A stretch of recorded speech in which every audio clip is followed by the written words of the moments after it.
सबको बंटवारे का कागजात पढ़ के सुना दीजिए। गांव की पंचायत के पंचों के सामने स्वर्गीय राम स्वरूप के बेटे जीवन दास और शंकर के घर बार व जमीन जायदाद के 2 बराबर हिस्से किए जाते हैं।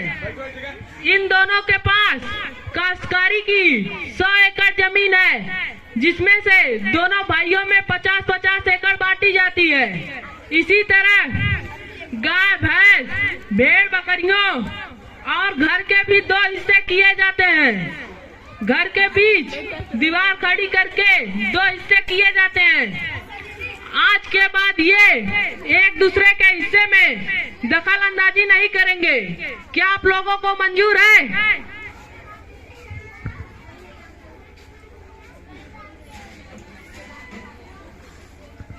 मुखिया जी, खामोशी का मतलब है मंजूरी।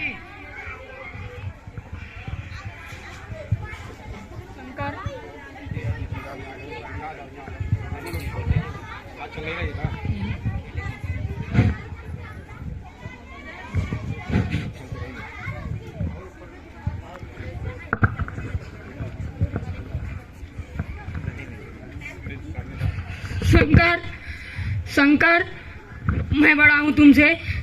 आज तक किसी न किसी तरह मैंने इस घर की इज्जत को बनाए छुपाए रखा। इस घर में क्या होता था ये राज केवल इस घर की 4 दीवारी को मालूम था। इस घर की आवाज इस घर की 4 दीवारी के बाहर नहीं गई। लेकिन आज शंकर, सारे गांव, सारी बिरादरी को पता चल गया कि हमारे घर में बर्तन कितने हैं, कपड़े कितने हैं। शंकर, तुम घर के उस हिस्से में रहो या मैं घर के उस हिस्से में रहूं, बेटे तो हम राम स्वरूप के ही रहेंगे। ये जो कुछ भी हो रहा है हालात की मजबूरी से हो रहा है।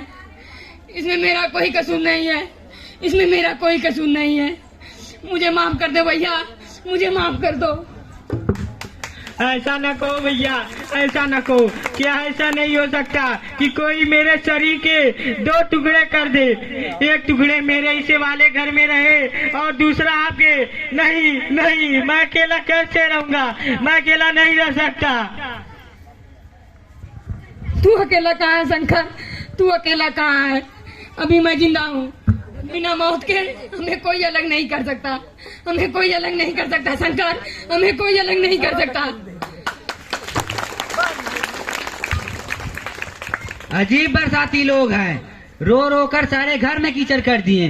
अरे जन्म जन्म से हल चलाने वालों, मुस्कुराओ कि अब एक दूसरे की रोटियां नहीं गिनोगे।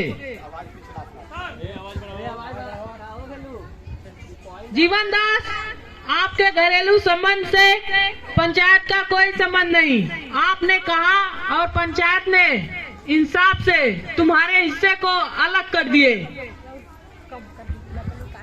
ठहरिए मुखिया जी, आपने तो इंसाफ कर दिया, लेकिन पूरा पूरा नहीं।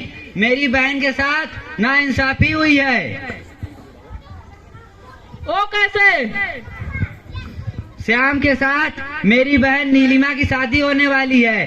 शंकर के हिस्से में से आधा हिस्सा श्याम का है और आधा गोविंद का। इन दोनों भाइयों के हिस्से को अभी बांट दिया जाए, वरना पंचायत को फिर तकलीफ उठानी पड़ेगी।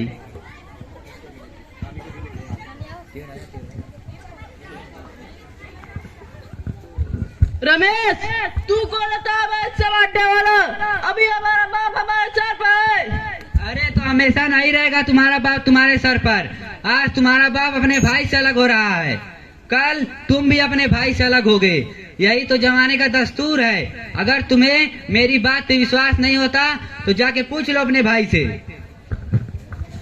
सामू, इधर आ सामू, ये क्या कर रहा है? सामू और गोविंद 2 है। सामू, मुंह बंद कर दे इस आदमी का, मुंह बंद कर दे। सामू, मुंह बंद कर दे इस आदमी का, मुंह बंद कर दे। मुझे कुछ नहीं कहना। मेरी तरफ से ये जो कुछ भी कहेंगे मुझे मंजूर है। ये तू बोल रहा है शामू? इस दिन के खातिर मैं रातों को जागी, अपना खून पिलाकर तुझे पाला। जब गोविंद के एक हाथ और पांव की ताकत मारी गई तो मैं अपने किस्मत पर फूट फूट कर रोई। जब तेरा जन्म हुआ तो मेरी आंखों के आंसू थम गए। मैंने सोचा कि भगवान ने तुझे इसकी सहायता के लिए तुझे जन्म दिया है, पर तू आज इसकी बातों में आकर अपनों को भूल गया।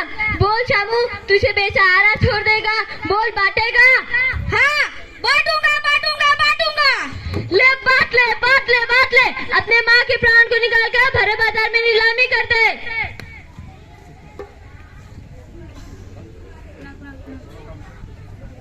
माँ माँ, अरे चुप कर गोविंद की माँ। तो जब ये अपना ही खून पर आया हो गया तो इस दुनिया को क्या तमाशा दिखाना। और पंचो, इनके भी कर दो 2 हिस्से। और श्याम तू भी सन ले, आज से न तू मेरा और न हम तेरे।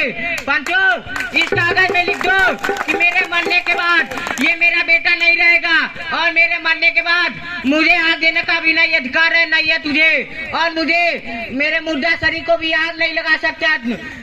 ये मेरा बेटा नहीं है, ये मेरा।